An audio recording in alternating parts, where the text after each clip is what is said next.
Listen, I'm going to say it real quickly and really succinctly. Kanye West did not apologize. What happened to Kanye West is he's finally realizing he's getting OJ. OJ Simpson made the statement, "I'm not black, I'm OJ." OJ like, I'm not black, I'm OJ. Okay.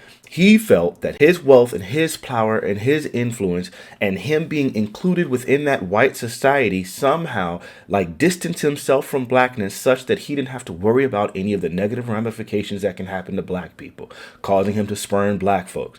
Now, he finally got that wake-up call when he got inappropriately accused of murdering Nicole Brown Simpson, and then the subsequent thing that happened to him where he got into legal trouble for something that he wasn't really specifically at fault for, and then he got that crazy sentence. When that happened to him, he finally realized, like, ooh, snap, yeah, I guess I'm still a nigga. And I think the same thing is happening to Kanye West.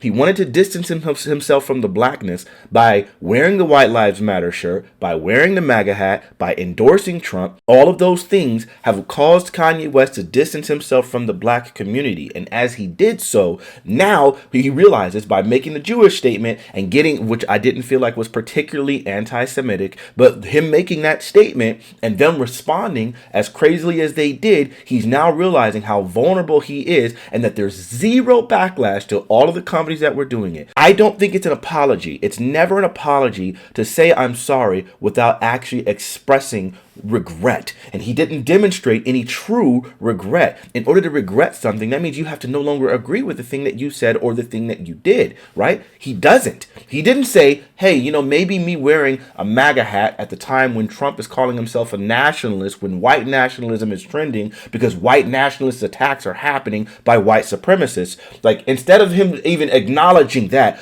or even acknowledging, for example, he mentioned the Black Lives Matter. He was like, yeah, Black Lives Matter, it came together. It made us feel good. We were together. We felt good. But then, the other people did bad things with it, but we felt good. That's not an accurate representation of why Black Lives Matter started trending. Black Lives Matter was an affirmative statement made to contrast indications from society and the systems in this country that Black lives didn't matter. We had Trayvon Martin, who was killed by a citizen, right? This wasn't a police officer. This wasn't someone, this wasn't a system. This was a citizen that was able to murder Trayvon Martin and was not convicted for it. Then, of course, you obviously had police officers that were doing so. Then you have all of the other hiring practices and all these other systemic injustices that are still continuing to happen today. And so this affirmative statement, hey, in contrast to the obvious indication of society that Black lives don't matter, people made that statement, which was a galvanizing force. People got together and said, wait, you're right, we do matter, and we need to make sure that it is crystal clear Black lives do matter. And so these were constantly said in response to what we felt were indications that Black lives didn't matter. Now, the organization is a nefarious being that I don't want anything to do with, but the movement and the belief and the affirmative statement are things that I stand by and I think everyone should be able to agree with. If the Black Lives Matter statement is made as a contraindication of the injustices that are happening societally and systemically, then that means that the White Lives Matter statement would indicate that there is an equal injustice, right? But there isn't. So now that White Lives Matter shirt ends up being a contrast, a counter to the Black Lives Matter statement. Now, at this point, Kanye West has endorsed White Lives Matter, which has been backed up by white supremacists like Lauren Southern and Candace Owens and all of these other people who are antagonistic towards black progress. So now Kanye West is endorsing those statements. You can't sit there and apologize to the black community without clearing that up. Lastly, when he talked about George Floyd, he didn't walk it back and say, hey, I was wrong about George Floyd. No, what he said is, hey, there's been documentaries about things and we can argue about these things, meaning you're still maintaining your erroneous statement that you probably picked up from Candace Owens.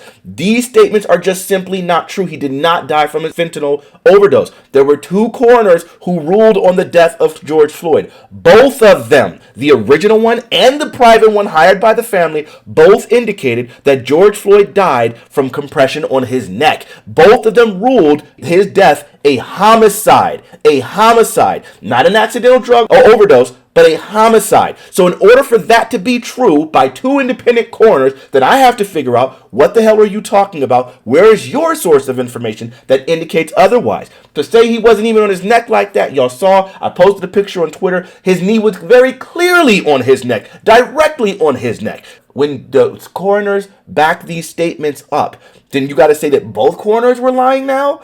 Our video evidence was lying as well? So these statements are just not true. We cannot argue about this. To argue about that would be to gaslight the rest of us who all watched a horrific video of a murder on freaking stream, and then that galvanized an entire movement of people to recognize the need for black justice, which led to some of the craziest civil rights movements. It led to the long hot summer of 2020. It led to some of the craziest police reform. All of these benefits, all of these justices that came from this moment, and you want to diminish that moment and try to dismiss what actually happened despite the fact and evidence and science that backed up that this man was murdered. I don't know how we're supposed to take this as an apology. You can say that you're humbled, and yeah, you're definitely being humbled. I don't care that you are the wealthiest black man. The problem is when you start using that wealth and that power and that influence to start attacking other people, to start diminishing black progress, and then when black people all of a sudden fall back, now all of a sudden it's like, oh, I better apologize to them. You quickly apologize to the Jews. You quickly apologize to anybody else, but black people, we get a half apology where you don't even truly express regret for what you did. An apology without regret is just lip service, and that's exactly what Kanye West showed us here.